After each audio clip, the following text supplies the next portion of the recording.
வணக்கம் சார். ஐயா மாலை வணக்கங்க ஐயா. நல்லா இருக்கீங்களா? மாலை வணக்கம். Okay sir. Super sir. சரிங்க ஐயா. ரங்கராஜன் சார். ஆ. சொல்லிங்க thank you, sir. Thank you. Anees sir. Umayambigai madam. வணக்கம் சார். வணக்கம் வணக்கம் சார். அனீஸ் சார் வணக்கம் சார். சார் கொஞ்சம் இன்ட்ரோடியூஸ் பண்ணிக்கலாமா? இப்போ நம்ம நாலு பேர் தான் இருக்கோம். ஸோ கொஞ்சம் தெரிஞ்சுக்கலாமா? அனீஸ் சார் கொஞ்சம் உங்களை ஓகே பற்றி சார். சொல்லுங்களேன். Okay sir. என் பேர் அனீஸ் முகமது. கன்னியாகுமரி மாவட்டம். சரிங்க சார். நார்கோயில் டவுன்ல இருந்து ஒரு 10 கிலோமீட்டர் உள்ள இருக்க ஒரு சின்ன கிராமம் தான். நான் வெளிநாட்டுல ஒரு ஒர்க் பண்ணிட்டு இருந்தேன். இப்போ லாஸ்டா ஒரு 3 இயர்ஸா வந்து ஆர்கானிக் ஃபுட் ப்ராடக்ட்ஸ் மேனுஃபேக்சரிங், அதாவது மெயினா வந்து நம்ம இது பண்ணிட்டு இருக்கேன். மரச்செக்கு எண்ணெய்கள், பின்ன வந்து நம்ம ட்ரெடிஷ்னல் ரைசஸும் மில்லட்ஸ் மதிப்பு கூட்டல் பண்ணிட்டு இருக்கேன். சூப்பர். ஸோ உணவு தான் மருந்துன்னு நான் வெளிநாட்டில் இருக்கும்போது தெரிஞ்சுக்கிட்டேன். ஏன்னா ரைட் சார். நமக்கு இந்த கவுட் இஷ்யூஸ் வந்துச்சு எனக்கு, யூரிக் ஆசிட்னால. ஸோ அப்போ அந்த டைம்ல இருந்து நம்ம வந்து தேடும்போது தான் நமக்கு வந்து உணவு மேல ஒரு ஆர்வம் கிடைச்சிது. ஸோ அப்பதான் சரி, உணவுல பல வியாதிகளை குணப்படுத்த முடியும் அப்படிங்கிற ஒரு நம்பிக்கை வந்துச்சு. ஸோ அதையே தொழிலா எடுத்து பண்ணோம்னு சொல்லி நம்ம பண்ணிட்டு இருக்கோம். Great sir, great. Ranganathan sir. Sir, நான் ஆக்சுவலா ஒரு விவசாயி தான் சார். ஆக்சுவலா அப்பா இறந்ததுக்கு அப்புறம் தான் நான் விவசாயத்துக்கு வந்தேங்க. 2011 நினைக்கிறேன். ஆரம்பத்தில் என்னுடைய தேடுதலே வந்து இயற்கை விவசாயமாக தான் இருந்ததுங்க. சரிங்க சார்.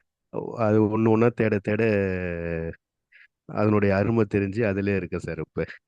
Super sir. ஃபர்ஸ்ட் நிறைய லெவலில் பண்ணி என்னால் சேல்ஸ் பண்ண முடியாமல் விட்டுட்டேன் அதை. Correct sir. இப்போ சுயநலமா எனக்கு மட்டும் பண்ணிக்கிறேன் சார் நானு. ஏன்னா என்னால் ஒரு 6-7 ஏக்கருக்கு மேலே பேடி பண்ணிட்டு சேல்ஸ் பண்ணவே முடியலைங்க. புரியுது சார், ரொம்ப புரியுது. சிரமப்பட்டேன். 2012-13 நினைக்கிறேன். கிரேட். அதுக்கப்புறம் சுயநலமா ஆயிட்டேன் சார் நானு. எனக்கு மட்டும் பண்ணி நண்பர்களுக்கு என்ன பண்ணி கொடுக்கறது. அது இல்லாமல் எனக்கு மெயின் கிராப் வந்து கரும்பு தான் சார். ரைட் சார், புரியுது சார்.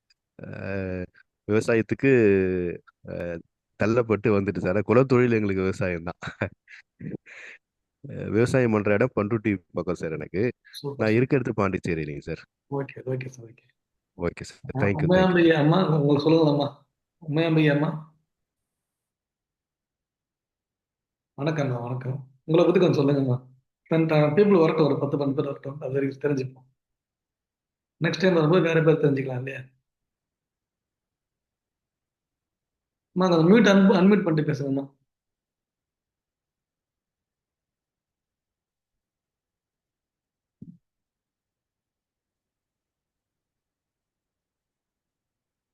அன்மியூட் பண்ணிட்டு பேசுங்கம்மா. வணக்கம். வணக்கம்மா, வணக்கம். நான் பாண்டிச்சேரியில இருந்து பேசுறேன். இயற்கை விவசாயம் பண்ணிட்டு இருக்கேன். சரிம்மா. பாரம்பரிய நெல்லு. அப்பா வந்து பரம்பரை விவசாயம் பார்த்துட்டு இருக்காங்க. அதை தொடர்ந்து நான் இப்ப நான் பார்த்துட்டு சரிம்மா, நன்றி. இருக்கேன். நன்றி. Pushpalingam sir. Pushpalingam sir, unmute பண்ணிட்டு பேசுங்க ஐயா.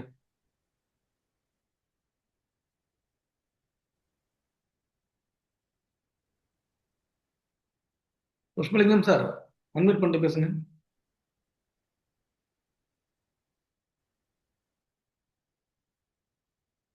ஐயா சொல்லுங்கய்யா, உங்களை கொஞ்சம் இன்ட்ரடியூஸ் பண்ணுங்க ஐயா.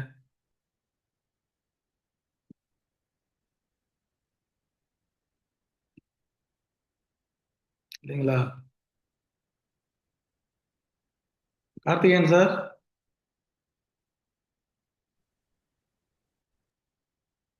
சார் ஐயா வணக்கம் ஐயா. நான் இன்ட்ரோடியூஸ் ஐயா பண்ணிங்க ஐயா கொஞ்சம் ஷார்ட்டா உங்களை. ஆ, வணக்கம் ஐயா. ஐயா உள்ளிட்ட அனைவருக்கும் வணக்கங்க ஐயா. நானும் பாண்டிச்சேரியில் இருக்கிறேன். மாற்று மருத்துவம் பயிற்சி பண்ணின்னு இருக்கிறேங்க ஐயா. சரிங்க. எனக்கு கொஞ்சம் நிலம், விவசாய நிலம் இருக்குதுங்க ஐயா. நான் வந்து முதல்ல இயற்கை விவசாயத்துக்கு ஈர்க்கப்பட்டது வந்து சுபாஷ் பாலேக்கர் ஐயா மூலியமா. அவருடைய பயிற்சி வகுப்பு 9 நாள் பயிற்சி வகுப்பு அட்டன் பண்ணங்க ஐயா. அதன் மூலியமா எனக்கு இயற்கை விவசாயமே தெரிய வந்தது.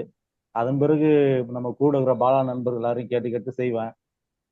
ஒரு முறை வந்து இயற்கை விவசாயம் பண்ணி வெறியும் வந்து ஜீவாமிர்தம் மட்டும்தான் நான் பயன்படுத்துறேன். மற்றபடி வேற எதுவுமே நான் செய்யல. எனக்கு அப்போதைக்கு வந்து நம்மளோட எல்லாம் பழக்கம் இல்லை.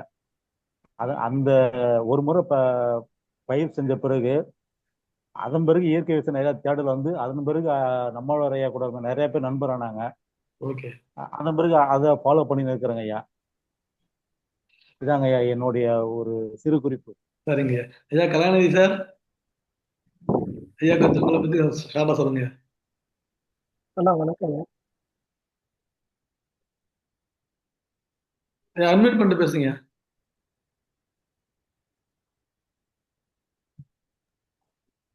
சார் வணக்கம் சார், நல்லா இருக்கீங்களா? நல்லா பேசுங்க பேசுங்க. சார் நான் 2009 இருந்து இயற்கை விவசாயம் செஞ்சுட்டு வரேன் சார்.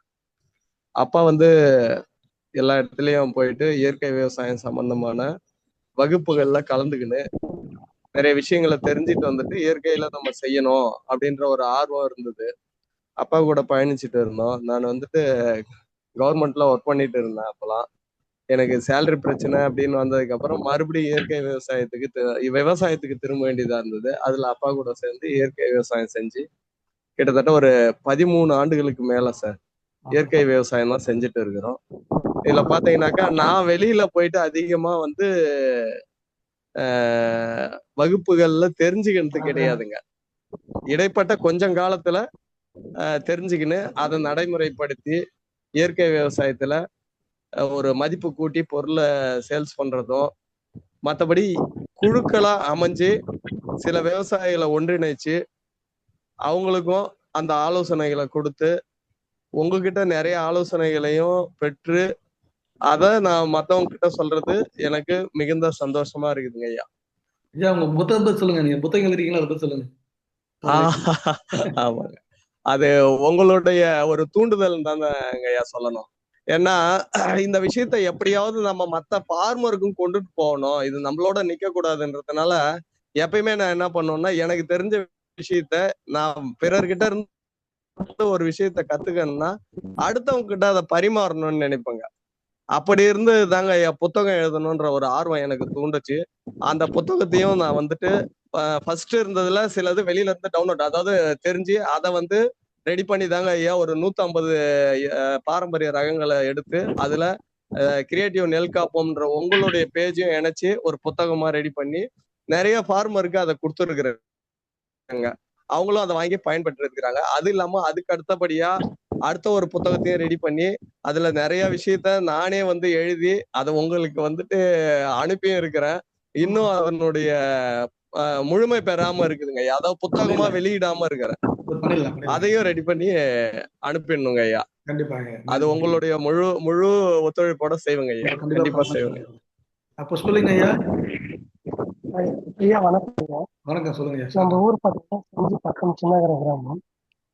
எனக்கு பூர்வீகம் வந்து விவசாயம் தான். அப்பா அம்மா தாத்தா எல்லாமே சின்ன வயசுல இருந்து அவங்க கூட இருந்ததால என்னுடைய என்ன சொல்றதுன்னா நிறைய தேடுதல் இருக்கு. அந்த பசுமையான இது வந்து எனக்கு ரொம்ப பிடிக்கும். விவசாயத்துல பிடிக்கும் எல்லாமே. அதே மாதிரி எனக்கு தெரிஞ்சதை 4 பேருக்கு சொல்லுவேன். நீங்க கிளாஸ்ல சொல்றதை விட எனக்கு ஒர்க் பண்றதுன்னு ஃப்ரெண்ட்ஸும் ஷேர் பண்ணுவேன். அதே மாதிரி எனக்கு தெரிஞ்சதை ஏன்னா விவசாயத்தை பற்றி டவுட் கேட்டாங்கன்னா அவங்களுக்கு ரெஃபர் பண்ணுவேன். நம்ம வந்து பார்த்தீங்கன்னா நெல் பயிர் வேர்க்கடலை தான் அதிகமாக. அப்பா அம்மாவுக்கு முடியாதால கொஞ்சம் வாழை அதிகமாக போட்டிருக்கேன். அதில் உள்ள மரங்களும் வச்சுருக்கேன். கொஞ்சம் சேல் ஒரு 3 வருஷமா தான் வந்து வெளியில கொடுத்துட்டு இருக்கு. கொஞ்சம் கொஞ்சமாக விளைவிச்சு. மற்றபடி வந்து இன்னும் இன்க்ரீஸ் பண்ணலைங்க. ஏன்னா கொஞ்சம் கஷ்டம் இருக்கு இயற்கை விவசாயத்துல. போன ஃபர்ஸ்ட் டைம் 2020 வந்து உளுந்து ஒரு 200 கிலோ கிடைச்சு சேல் பண்ண முடியாம ரொம்ப கஷ்டமா இருந்துச்சு. அதால வந்து அதை பண்ண முடியல. கொஞ்சம் கொஞ்சமா வந்து குறைச்சிக்கிட்டு நெல் பயிர் வேர்க்கடலை தான் மெயினாக காசு பண்ணிட்டு கற்பூரவல்லி அதிகமா இருக்கு. சரிங்க தலைவர்.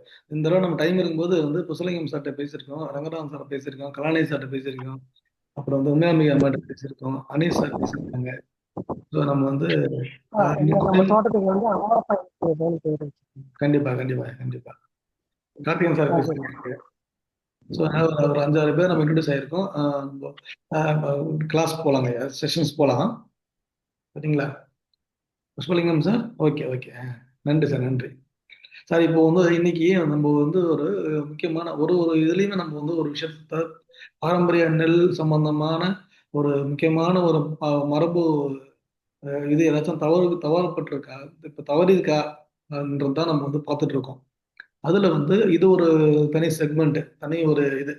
நம்ம நம்ம நினைச்சிட்டு இருக்கோம் பாரம்பரிய அரிசி வந்து கடைக்கு வந்துருச்சு, நம்ம வாங்கி சாப்பிடுறோம் அப்படின்ட்டு. ஆனா அதை விவசாயி உற்பத்தி பண்ணியிருக்காங்க. உற்பத்தி பண்ண விவசாயி வந்து அதை வந்து எப்படி உற்பத்தி பண்ணாங்க? அது இயற்கை விவசாயத்துல பண்ணாங்க. Okay, understood.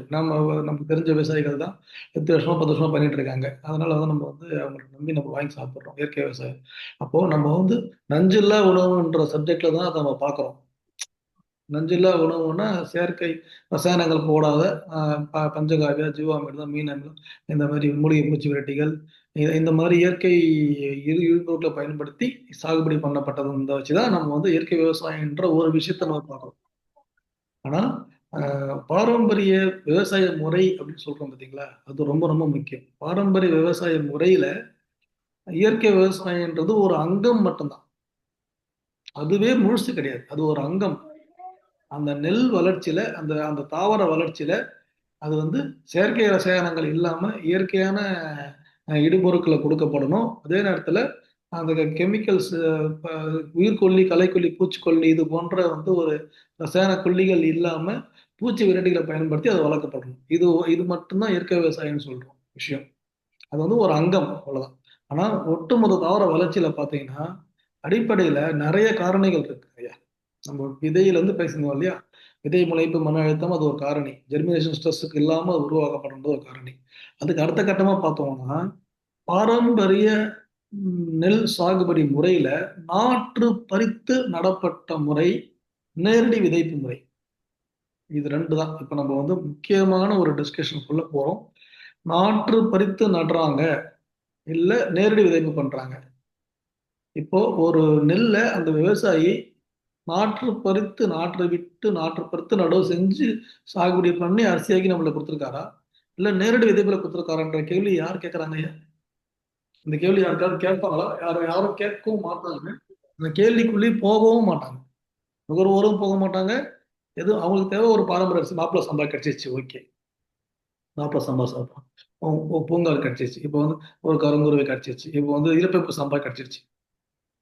இலப்பைப்பு சம்பா அரிசி இது வந்து அந்த இலப்பைப்பு சம்பா அரிசி வந்து நாற்று விட்டு நாற்று பறிச்சு நடவு செய்யப்பட்டதா, இல்ல நேரடி விதைப்புல உருவாக்கப்பட்டது?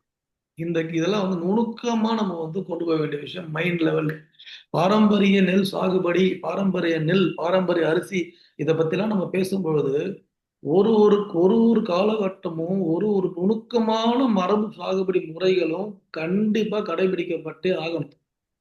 அதுல வந்து எது தவறுனாலும் அது பாரம்பரிய முறை சாகுபடி முறை கிடையாது. உதாரணத்துக்கு சொல்லணும்னா, நாற்று விட்டு நாற்று பறித்து நடவு செய்யப்பட்டு வளர்க்கப்படும் அப்படின்னா அந்த பாரம்பரிய விதைகளை நேரடி விதைப்பு பண்ணவே கூடாது. அவ்வளவுதான்.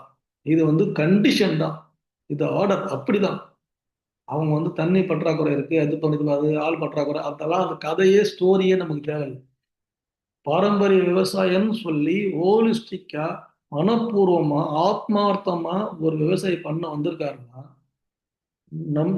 நஞ்சில்லா உணவு நுகர்வோர் கொடுக்குறோம், அது இயற்கை இடுபொருள், அதுக்கே நான் போல, அது டிஃபால்ட்டா அதான் பண்றோம்.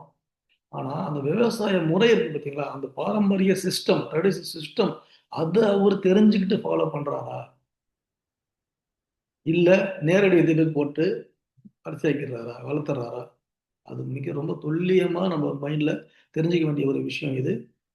நாற்று பறித்து நட்டு தான் வந்து சாகுபடி பண்ணணும்னா அந்த நெல் ரகங்களை கண்டிப்பாக கண்டிப்பாக அண்டர்லைன், நேரடி விதைப்பில் விதைக்க கூடாது. எந்த காரணத்தை முன்னிட்டும், எந்த காரணத்தை முன்னிட்டும், முக்கியமான விஷயம். அதுக்கான விளக்கத்தை வந்து பாரம்பரிய முறை என்ன சொல்லுது, நவீன அறிவியல் என்ன சொல்லுதுன்றதை பத்தி இப்ப நம்ம பேச போறோம்.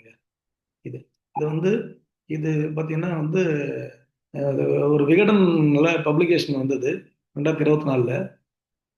இ பப்ளிகேஷன் வந்தது இது. என்னன்னு பார்த்தீங்கன்னா காவிரி படுகை வந்து மறந்தேச்சு, நாற்று பறித்து நடணுன்றதை மறந்தே போச்சு அப்படின்னு சொல்லிட்டு ஒரு ஆர்டிகல் ஒன்று வந்துச்சு. ஸோ இந்த பப்ளிகேஷன் முன்னாடி நம்ம வந்து சில விஷயங்கள்லாம் ஷேர் பண்ணுங்க, கிரியேட்ல இருக்கும்போது இதை பற்றி பேசிட்டு இருந்தோம். பேடி கவுன்சிலையும் இதை பற்றி நம்ம சர்க்குலரே போட்டிருக்கோம். அஃபீஷியல் சர்க்குலர் போட்டு எல்லா குரூப்ஸ்லையும் எல்லா விவசாயிக்கும் அஃபீஷியல் ஃபேஸ்புக்கில் எல்லாத்துலேயுமே ஃபார்வர்ட் பண்ணியிருக்கோம். எல்லா அஃபீஷியல் மீட்டிங்ஸ்லையும் நம்ம இதை வந்து ஷேர் பண்ணியிருக்கோம். இதில் வந்து பார்த்தீங்கன்னா காவிரி படுகை வந்து சுத்தமாக நாட்டு படுகை மறந்து போச்சு. உறுதியாக உதைத்து விதையை தெளித்து விடும் இன்றைய சாகுபடி முறை என்பது 40 வருஷத்துல உருவான மாற்றம் தான். இது வந்து அவங்க வந்து தியரிட்டிக்கலாகவும் அவங்க வந்து அவங்களுடைய டேட்டா பேஸ் வச்சு சொல்றாங்க. இது வந்து விகடன்ல பப்ளிஷ் ஆனது. நம்ம தமிழ்நாடு புனல் நாடு சொல்றோம் இல்லையா, புனல் நாடுன்றது வந்து புனல் நாடுன்றது டெல்டா மாவட்டங்களை புனல் நாடு என்று அழைக்கப்படுது. காவிரி ஆற்று பாசன பகுதி நாடுகள் வந்து புனல் நாடுன்னு சொல்லுவாங்க. புனல் அந்த நெல் நெல் நாடுன்றது தான் அந்த பாயிண்ட். 2000 ஆண்டுகளாகவே நடவை தவிர வேறு முறை அறியாது. 2000 வருஷம் ஐயா, நல்லா யோசிச்சுக்கோங்க. 2000 வருஷம், அதாவது கருத்து தெரிஞ்ச வரைக்கும் சொல்றேன். அந்த அந்த இந்த காவிரி படுகையில வந்து நாற்று பருத்து தான் நடணும்ன்றது தான் முறை. இப்போ யோசிச்சு பாருங்க, அதாவது வந்து ஒரு ஈஸியான ஒரு விஷயம் இருக்கு. சும்மா அப்படி தெளிச்சு விட்டுட்டா தெளிச்சா போதும், அது கொஞ்சம் இருக்க தெளிச்சா அது வளர்ந்துடும். இது ஈஸி, ரொம்ப சுலபமான விஷயம். அது வந்து ரொம்ப ஈஸியா அதை ஃபாலோ பண்ணிடலாம். இப்படி இருக்கும்போது பழந்தமிழன் ஆதித்தமிழன் எதற்காக இப்படி வந்து ஒரு கோடை உழவு பண்ணினும், அப்போ நாத்தாங்கால் தயார் பண்றது, சேறு உழவு அடிக்கிறது, அதை புளிக்க வைக்கிறது, நாத்தாங்காலுக்கு வந்து அப்புறம் வந்து நாத்து தயார் பண்றது, அப்புறமா அந்த நாத்தை பறிச்சு நடுறது, டபுள் வேலை. ஈஸியா ஒரு வழி இருக்கும்போது தெளிச்சுட்டு அப்படியே போயிடலாம் இல்லையா? அந்த வழி இருக்கும்போது எதற்காக, எந்த காரணத்துக்காக இப்படி ஒரு கடினமான ப்ராசஸ கொண்டு வந்தார்கள்? பழக்கத்துக்கு 2000 வருஷமா வச்சிருந்தாங்க இல்லையா? ஈஸியா ஒரு விஷயம் இருக்கும்போது நம்ம என்ன எதை ஃபாலோ பண்ணுவோம், எது ஜென்ரலாவே ஈஸியா இருக்குதான் நம்ம எல்லாமே செய்வோம். ஆனால் இப்படி ஈஸியான தெளிச்சுட்டு போயிடலாம், விளைச்சிட்டு போயிடலாம்னு ஒரு வழி இருக்கு, அந்த ஒரு முறை இருக்கும் பட்சத்துல, அப்பயும் விளையுன்ற பட்சத்துல அதை ஃபாலோ பண்ணாம அதுக்கு இவ்வளோ தூரம் பண்ணி மெனக்கெட்டு ஆத்தாங்கால்லாம் ரெடி பண்ணி எல்லாம் பண்ணி அதுக்கு சேறு குழப்பி புளிக்க வச்சு எல்லாம் பண்ணி அப்புறமா அதுக்கு நாற்றை நட்டு அப்புறமா திருப்பியும் அது செகண்ட் வேலை நாற்றை பறிச்சு மொத்தமா நடுறாங்க பார்த்தீங்களா? அது எவ்வளவு கொஞ்சம் கொஞ்சம் ஒரு கடினமான ஒரு சுத்து தானே அது. ஈஸியான வழி இருக்கும்போது அதை செய்யாம ஏன் இதை பண்ணாங்க? கடினமானதை கூட ஒரு ஏன் மெனக்கெட்டு பண்ணாங்க? அதுக்கு ஒரு அறிவியல் பூர்வமான பாரம்பரிய மரபு அறிவியல் பூர்வமான காரணம் வந்து கட்டாயம் இல்லாமல் இல்லை. இதுதான் இவங்களுடைய அவங்களுடைய நம்மளுடைய முன்னோர்களுடைய ஒரு தெளிவான ஒரு மிகப்பெரிய ஒரு மரபு அறிவியல். ஆனா இது வந்து ஆர்டிகல் பாத்தீங்கன்னா காவிரி படுகை சுத்தமா மறந்துச்சு, நாத்து பறிப்பு நடுறதும் சொல்லியிருக்காங்க. இதெல்லாம் வந்து ஃபுல்லா அந்த ஸ்டோரியா போயிட்டு இருக்கும், நீங்க படிச்சுக்கலாம். நான் உங்களுக்கு இந்த ஆர்டிகல் அப்படி ஃபுல் ஆர்டிகல் நான் கூகுள்ல நம்ம இதுல நம்மளுடைய குரூப்ல ஷேர் பண்றேன். காவிரி படுகையில வந்து இந்த மாதிரி புனல் நாட்டுல இப்போதைக்கு இதெல்லாம் நேரடி சேற்று உழவு இப்போதைக்கு கிடையவே கிடையாது. நாத்தங்கால் இல்லை, நாத்து பறிப்பும் இல்லை, நடவு வந்து ரொம்ப பழங்கதையா போயிடுச்சு. ஸோ இத்தனையும் 40 ஆண்டுக்குள்ள, இந்த ஒரு 40 50 ஆண்டுக்குள்ளதான் சுத்தமா வழக்கு வச்சு போச்சு. இன்னும் சில விவசாயிகள் பண்றாங்க, நாத்து பறிச்சு நடுறத சில விவசாயிகள் பண்றாங்க, பாரம்பரிய விவசாயிகள் பண்றாங்க. ஆனா எல்லாருமே ஒட்டுமொத்தமா நான் வந்து குறை சொல்ல விரும்பல. ஆனால் பெரும்பாலான பகுதிகளில் காவிரி படுகையில நான் டிராவல் பண்ண 5 மாவட்டங்கள், டெல்டா மாவட்டங்கள் வரைக்கும் நம்ம நம்ம வந்து உரையாடுற வரைக்கும் பார்த்தீங்கன்னா நாற்று பறித்து நடுறதுன்றது வந்து ஆல்மோஸ்ட் வழக்கொழிஞ்சு போற மாதிரி ஆயிடுச்சு. ஆனா மரபு அறிவியல் நவீன அறிவியல் கனெக்ட் பண்ணி பார்த்தோம்னா நாற்று பறித்து தான் நடணும்ன்ற ஒரு பாரம்பரிய நிலங்களை கண்டிப்பாக நேரடி விதைப்பில் விதைக்க கூடாது. கண்டிப்பாக நேரடி விதைப்பில் விதைக்க கூடாது. அதே மாதிரி சில நெல் ரகங்கள் நேரடி விதைப்புல இருந்திருக்கு மரபுல.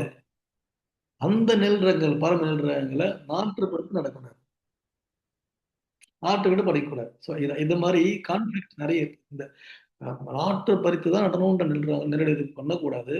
ஒரு சில நெல் ரகங்கள் நேரடி விதைப்பிலே விதைச்சிடலாம், அவ்வளவுதான், சிம்பிள். ஸோ இதை நம்ம வந்து இந்த இதுல எண்டில் நம்ம டிஸ்கஸ் பண்ணுவோம். இதை வந்து அது ஆர்டிகல்ல இருந்த கட்டிங்ஸ், இந்த கட்டிங்ஸ் வந்து நான் ஃபுல்லா ஷேர் பண்றேன். அது வந்து நம்ம அதாவது இதுவும் வந்து கொஞ்சம் முன்னாடி போனோம்னா வந்து தெளிவாக வச்சிருந்தாங்க. டொமஸ்டிகேஷன் ஆஃப் பேடின்னு சொல்லுவாங்க இல்லையா? டொமஸ்டிகேஷன் ஆஃப் பேடின்றது வந்து நம்ம முதல்ல சொன்ன பார்த்தீங்கன்னா 7,000 வருடம் பிஃபோர் ப்ரெசென்ட். அது வந்து விந்திய மலையில புதை பொருளை கண்டுபிடிக்கப்பட்டது. நம்மளுடைய நெல் வயல்களுடைய புதை படிமங்கள்லாம் அப்படிலாம் இருந்து விதைப்புகள் முடிஞ்சு இந்த 2000 வருஷத்துக்கு மேல இருந்த அந்த வழக்கு முறை இப்போ வந்து 40 ஆண்டுகள்ல சுத்தமா மறைஞ்சு போச்சுன்றது தான் நம்ம இப்போ மிகப்பெரிய ஒரு விஷயம் தெளிவு பிரச்சனை. பட் அதை ஏன் நம்ம வந்து இப்போ பார்க்கிறோம்? இங்க பாத்தீங்கன்னா நம்ம வந்து சொல்றோம் பாரம்பரிய மரபு அறிவியல் படி நாற்று விட்டு பின்பு நாற்று பருத்து நடவு செய்யும் பாரம்பரிய நெல் ரகங்கள் நேரடி விதைப்பில் சாகுபடி செய்யப்பட்டால் இயற்கைக்கு விரோதமானது. இயற்கைக்கு விரோதமானது எப்படின்னு பாத்தீங்கன்னா, நம்ம நினைச்சிட்டு இருக்கோம் இல்லையா, நம்ம பிறந்த குழந்தைக்கு எதுக்குங்க நம்ம மொட்டை அடிக்கிறோம்? நான் சயின்ஸுக்கு மெடிக்கல் சயின்ஸுக்கு வரேன். பிறந்த குழந்தைக்கு பச்சிளம் குழந்தைக்கு 8 மாசத்துல 9 மாசத்துல ஒரு மொட்டை போடுவோம் பார்த்தீங்களா? அது குலதெய்வங்களில் மொட்டை போடுவோம், எங்கன்னா மொட்டை போடுவோம். மொட்டை போடணுன்றது வந்து நம்ம ஒரு சம்பிரதாயம், பாரம்பரிய சம்பிரதாயம். ஒரு மொட்டை போடணும், 2ஆம் மொட்டை போடணும், அப்புறம் 3ஆம் மொட்டை போட்டுற போயிடும். எதனாலன்னா இந்த பச்சை குழந்தையோட முடி இருக்கு பார்த்தீங்களா? அது அது வந்து பிறக்கும் போதே முடியோட தான் பிறக்கும் தலையிலேருந்து. தாயோட டெலிவரி ஆகும்போது அந்த அந்த முடி வந்து இடத்துல வந்து உள்ள குழி இருக்கும் இல்லையா? அந்த அந்த குச்சி மூடாம இருக்கும். அதை வந்து ஒரு ப்ரொடெக்ட் பண்ற கொஷன் மாதிரி இருக்கும். அந்த முடி பார்த்தீங்கன்னா வந்து அது வந்து ஜெர்மினேட்டிங் செல், அதாவது வந்து அதிக வளர்ச்சிதை மாற்றங்களை கொண்டு அந்த கர்ப்பகால செல் அதான். கர்ப்பத்துல இருந்து வந்த செல் அந்த முடி, அதாவது செல் கர்ப்பகால திசுக்கள், கர்ப்பகால செல். இந்த கர்ப்பகால செல் வந்து பார்த்தீங்கன்னா கட்டுக்கடங்காத வளர்ச்சிதை மாற்றத்தை கொண்டிருக்கும். ஏன்னா ஒரு செல் வந்து 10 மாசத்துக்குள்ள பிறகு குழந்தை வந்துடும். அப்படின்னா எவ்வளவு growth ரேட் பாருங்க. நம்ம 20 வயசுல வந்து என்ன ஆகிட்டோ அதான் இப்போ கடைசி வரைக்கும் இருக்கும். 50 வயசுல அதே ஆகிட்டு தான் இருக்கும். டக்குனு குழந்தையே போயிட்டுலாம் இல்லை. ஆனால் ஒரே ஒரு செல்ல இருந்த குழந்தை அந்த கரு வந்து 10 மாசம் ஒரு குழந்தைய வெளியே வருது பார்த்தீங்களா? அப்போ அது கர்ப்பகால செல், அதெல்லாம் கர்ப்பகால திசுக்கள். அந்த கர்ப்பகால திசுக்கள் வந்து கட்டுக்கடங்காத வளர்ச்சி மாற்றத்தை கொண்டிருக்கும். குழந்தை வளர்ச்சி வந்து முற்றிலுமா பாதிக்கும். எந்த தான் நம்ம ஃபீடிங் கொடுத்தாலும் அது போய்ட்டு தாய்ப்பால் குடிக்கிற வரைக்கும் தாய்ப்பால்ல இருந்து வரக்கூடிய அந்த ஹார்மோன்ஸ் வந்து இந்த கர்ப்பகால திசுக்களை வந்து கண்ட்ரோல் பண்ணி வச்சிருக்கும். அதோட இதை வந்து கண்ட்ரோல் பண்ணி அதோட வளர்ச்சிதை மாற்றம் கண்ட்ரோல் பண்ணி வச்சிருக்கும். 8 9 மாசம் கழிச்சு தாய்ப்பால் பவர் குறைய ஆரம்பிக்கும் போது ஆட்டோமேட்டிக்கா கர்ப்பகால திசுக்கள் வந்து எல்லாத்தையும் உரிய ஆரம்பிக்கும். அந்த சத்துக்களை உரிய ஆரம்பிச்சு அதுக்காக மொட்டையை போடுறான்ட்டாங்க. அந்த ஜெஸ்டேஷனல் செல்ஸ் வந்து அந்த மொட்டையை அடிச்சு அதை ரிமூவ் பண்ணிட்டோம்னா கர்ப்பகால திசுக்கள்லாம் போயிடும். அப்புறம் செகண்ட் திருப்பி வளரும்போது அதை 2ஆம் மொட்டை போடும். திருப்பி வரும்போது 2 3 மொட்டை முடியும் போது கர்ப்பகால திசுக்கள் வந்து முற்றிலுமா நீக்கப்பட்டு அது நார்மலான ஒரு growth-ஆன முடி வந்து நிற்கும். இதுதான் வந்து மாடர்ன் சயின்ஸ், நவீன அறிவியல் சொல்ற விஷயம். இந்த விஷயம் வந்து நம்ம தமிழனுக்கு எப்படி தெரியும், எப்படி ரிசர்ச்லாம் தெரியாது. ஆனா கர்ப்பகால திசுக்கள் வந்து அறையில இருக்கு. ஆனா தோல் உறிஞ்சிடும், ஆட்டோமேட்டிக்கா தோல் உறிஞ்சிடும், உதடு உறிஞ்சிடும், எல்லாம் உறிஞ்சிடும். குழந்தைக்கு பார்த்தீங்கன்னா வளர தோல்லாம் உறிஞ்சிடும், உறிஞ்சி புது தோல்லாம் வந்துடும். எல்லாமே நேச்சுரலா போயிடும். ஆனா முடி மட்டும் நடக்காது. நம்ம தான் வெட்டி விடணும், நம்ம தான் மொட்டை போடணும்.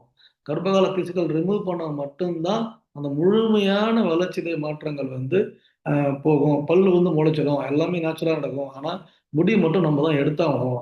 அதுதான் நவீன அறிவியல். இதை வந்து பாரம்பரிய அறிவியல் எந்த அளவுக்கு தெளிவா வச்சிருக்காங்க பார்த்தீங்களா?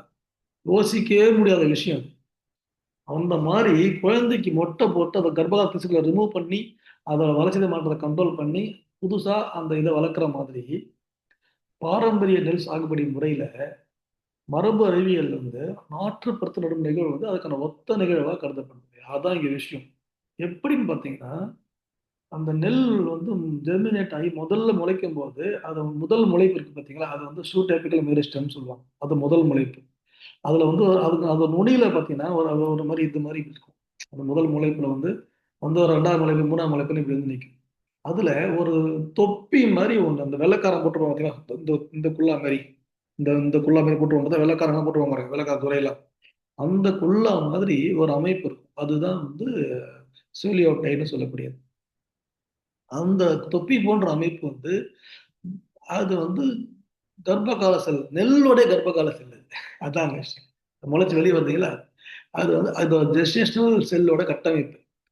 குறிப்பிட்ட காலம் வரைக்கும் அந்த நாற்று வந்து நடக்கும்போது அது வந்து அந்த சீலியோபேட் என்ன பண்ணும், அதை வந்து அந்த வேரை வந்து கைட் பண்ணி நியூட்ரியன்ட்லாம் நிறைய உறிஞ்சி அந்த மண்ணில் இருந்து நிறைய நியூட்ரியன்ஸ் எல்லாம் உறிஞ்சி உறிஞ்சி உறிஞ்சி அந்த நெல்லை வளர்க்கறதுக்கு ஹெல்ப் பண்ணும். அந்த அளவுக்கு உறிஞ்சிட்டு இருக்கும். உறிஞ்சி உறிஞ்சி ஹெல்ப் பண்ணிட்டு இருக்கும். அது வந்து குறிப்பிட்ட காலகட்டம் தான். அதுக்கும் மேல வந்து அதை விட்டோம்னா அது மேல உறிஞ்சு வச்சுக்கும். அது எப்படி அந்த இதெல்லாம் வந்து நெல் வளர்ச்சி இது பண்ணிட்டு அந்த கர்ப்பகால திசுக்கள் தான் நிறைய அதோட வீரியமான அந்த இதெல்லாம் எடுத்துக்கும். அதனால ஒரு குறிப்பிட்ட காலம் வளர்ற வரைக்கும் அதோட சப்போர்ட் நமக்கு தேவை. அந்த பிஞ்சு அந்த இளம் ஆற்று வந்து இந்த சீலியோபேடுன்ற அந்த ஒரு தொப்பி போன்ற அமைப்பு வேர் மூலமா எண்டில் கொடுத்து அதுக்கான நியூட்ரியன்ஸோ நைட்ரஜனோ என்ன மண்ணில் இருக்கிற அந்த அந்த அந்த இதெல்லாம் வந்து உரியத்துக்கான கைட் பண்ணி கொண்டு போய் அந்த நாட்டுக்கு ஈர்த்து கொடுத்து இந்த வேலையை தான் அந்த கர்ப்பகால திசு வந்து பண்ணும். அது எவ்வளவு காலத்துக்கு பண்ணும்? அது நாட்டுல ஒரு குறிப்பிட்ட வளர்ச்சி வரைக்கும் தான் பண்ண வேண்டியிருக்கும். அதுக்கு மேலே விட்டோம்னா சொம்பி போயிட்டோம். அது திருப்பி திருப்பி இறந்து ஈர்த்து ஈர்த்து இதுவே வளர்ந்துட்டோம். ஏன்னா கர்ப்பகால செல் இல்லையா, இந்த குழந்தையோட முடியுமே கர்ப்பகால செல் இல்லையா. அதனால என்ன பண்றாங்கன்னா குறிப்பிட்ட காலகட்டத்துல அந்த அந்த அந்த 12 15 18 நாள் 22 நாள் அதுக்காக ஒரு ஒரு நெல்லுக்கும் வேற வேற இருக்கு. அதான் முக்கியமான அது ரொம்ப முக்கியமான விஷயம். அப்படி இருந்து அந்த நாற்று வளர்ந்த உடனே அந்த மண்ணுல இருந்து அந்த நாற்றை புடுங்குறாங்க. ரிவர்ஸ். குழந்தைக்கு மொட்டை அடிக்கிறது இப்படி, இந்த தொப்பியை ரிமூவ் பண்ணி புடுங்குறது. அப்ப அந்த சீலியோபைடுன்னு சொல்லிட்டு அந்த அந்த வேரோட எண்டில் இருக்கும் பார்த்தீங்கன்னா தொப்பி போன்ற அமைப்பு, அது வந்து அந்த மண்ணிலே பட்டுரும். மண்ணிலே பிச்சு கட்டாயிரும். அது போயிடும். கர்ப்பகால திசுக்கள் நீக்கப்படும். நாற்று பறிக்கும் நிகழ்வு வந்து இளம் நாற்றுகளில் உள்ள கர்ப்பகால திசுக்கள் வேரோட எண்டு நுனியில் இருக்கக்கூடிய சீலியோபைடு என்று சொல்லக்கூடிய அந்த கர்ப்பகால திசுக்களை அதுல இருந்து பிரிக்கும் நிகழ்வு. எப்படி யோசிச்சிருக்காங்க பாருங்க. பிரிக்கும் நிகழ்வு. அது பிரிச்சதுக்கு அப்புறம் தான் மாற்று இடத்துல வந்து நடவு செய்யும் பொழுது முறையான மரபு பண்புகளும் கூடிய பல தூர் பருவம் துவங்குதுங்க. பல தூர் பல தூர் வெடிச்சு அப்படியே வந்து வருது பார்த்தீங்களா. அதுக்கு நெல் நல்ல வளர்ச்சி அடையறதுக்கு கர்ப்பகால திசுக்கள் நீக்கப்படும். இந்த முதல் முளைப்புல இருந்து வந்து கொஞ்ச காலத்துக்கு வந்து அந்த நியூட்ரியன்ட் எல்லாம் கைட் பண்ணி அது போய் சப்போர்ட் பண்ணி அந்த நெல் வளர்ச்சிக்கான இளம் நாட்டு வளர்ச்சிக்கு சப்போர்ட் பண்ணக்கூடிய அந்த கர்ப்பகால திசுக்கள் ஒரு குறிப்பிட்ட காலகட்டத்துல அதோட வேர்கள் இருந்து நீக்கப்பட்டால் மட்டும்தான் முறையான வளர்ச்சிக்கான அடுத்த கட்டத்தை நெல் மூவ் ஆகுது, குழந்தை வளர்ற மாதிரிங்க. இதுதாங்க நவீன அறிவியலோட மரபு அறிவியலோட கூர்மை. கர்ப்பகால திசுக்கள் நீக்கப்பட்ட அதாவது பறிக்கப்பட்ட மாற்று இடத்தில் நடவு செய்வதன் மூலம் நெல்லின் முறையான மரபு பண்புகளுடன் கூடிய பல தூர் பருவம் துவங்குகிறது. இதுதான் நமது பாரம்பரிய மரபு அறிவியல். பல ஆயிரம் ஆண்டுகளுக்கு முன்பே இப்படி ஒரு நுட்பமான பாரம்பரிய அறிவியலின் கூர்மை இருக்கிறது. எண்ணிலடங்கா உதாரணங்கள் இருக்கின்றன இது மாதிரி எக்கச்சக்க உதாரணங்கள். பாரம்பரிய விவசாய கோட்பாடுகள் தவறாமல் தாங்க ஐயா பாரம்பரிய சாகுபடி பண்ணணும். இதை விட்டுட்டு நானும் பாரம்பரிய நெல் பண்றேன், அது போய் மாப்பிள்ளை சம்பா போய் தெளிச்சு விட்டுறேன், கிடையவே கிடையாது. சம்பா சம்பா என்று பெயர் முடியக்கூடிய அனைத்து பாரம்பரிய ரகங்களையும் நாற்றுப்பருத்து தான் நட வேண்டும். சம்பா என்று பெயர் நெல்லுடன் கூடிய சம்பா என்ற பெயர், சம்பான் பேர் சேர்க்காம இருக்கு பார்த்தீங்களா, அதை வந்து நேரடி விதத்துல பண்ணலாம். இதுதான் ஜஸ்ட் ஒரு ஒரு பேசிக்கா நமக்கு ஒரு கிளாரிட்டி. ஸோ எந்த ஒரு பாரம்பரிய ரகமா இருந்தாலும் அதில் சம்பா பருவத்தில் விதைக்கக்கூடிய பெயரோட சம்பான்ற சேர்ந்து தமிழ் வச்சிருந்தாங்கன்னா அது கம்பல்சரியா நாட்டுப்பற்று தான் நடக்கும். அப்படி இல்லாம சம்பா பருவத்துக்கு கூடிய 135 முதல் 145 நாளுக்குள்ள இருக்கிற நெல் ரகங்கள் சம்பா பருவத்துல வந்து விதைக்கக்கூடிய நெல் ரகங்கள் போட்டோ சென்சிட்டிவ் அப்படின்னா அது சம்பான்ற பேர் இல்லை, பாரம்பரியமா இல்லை அப்படின்னா அது மருவி போயிருக்கும். கருப்பு கவனி இல்லை பாருங்க, மருவி போயிருக்கும். அது வந்து நாட்டுப்பற்று நடணுமா அப்படின்றது வந்து அது வந்து ஜாகிரபியை பொறுத்து தேர்வு பண்ண வேண்டிய விஷயம். பட் ஒரே கண்டிஷன், நம்ம இப்ப வரைக்கும் நம்ம இருக்கிற எவிடன்சஸ் பொறுத்த வரைக்கும் சம்பா என்ற பெயர் முடிந்த அத்தனை நெல் ரகங்களையும் கம்பல்சரியா நாட்டுப்பற்று தாங்க நடக்கும். அது நீங்க டிசைட் பண்ணிக்கோங்க. அந்த நேரடி விதைப்புல பண்ணவே கூடாது. அது என்ன நெகட்டிவ் ஆகும் பாத்தீங்கன்னா, என்ன நடக்கும்னு பாத்தீங்கன்னா, நம்ம வந்து பாரம்பரிய விவசாய கோட்பாடுகளை மீறுறோம். அவ்வளவுதான் விஷயம். விளைவுகள் பத்தி நமக்கு யோசிக்க வேண்டிய அவசியம் கிடையாது. பாரம்பரிய விவசாய கோட்பாடுகளை நாம் இயற்கைக்கு விரோதமாக செய்கிறோம். நான் பாரம்பரிய நெல் சாகுபடி செய்கிறேன் என்று கை தூக்கினா பத்தாது. பாரம்பரிய மரபு விவசாய கோட்பாடுகள் தவறாமல் பண்ணணும். இயற்கைக்கு விரோதமா பண்ணக்கூடாது, பாரம்பரியத்துக்கு விரோதமா பண்ணக்கூடாது. அப்போ சம்பான் பேர் அத்தனை நெல் ரகங்களையும் கட்டாயம் நாட்டுப்பற்று தான் நட வேண்டும் என்றதுதான் நம்முடைய ஒரு ஆணித்தனமான ஒரு விஷயத்தை கொடுக்கும். அப்படி இருந்தால் மட்டுமே மரபு, உரைநிலை, இனத்துமை, சார்பு குணங்கள் மீட்டெடுக்கப்படும். நல்லா புரிஞ்சுக்கோங்க, அண்டர்லைன் பண்ணிக்கோங்க.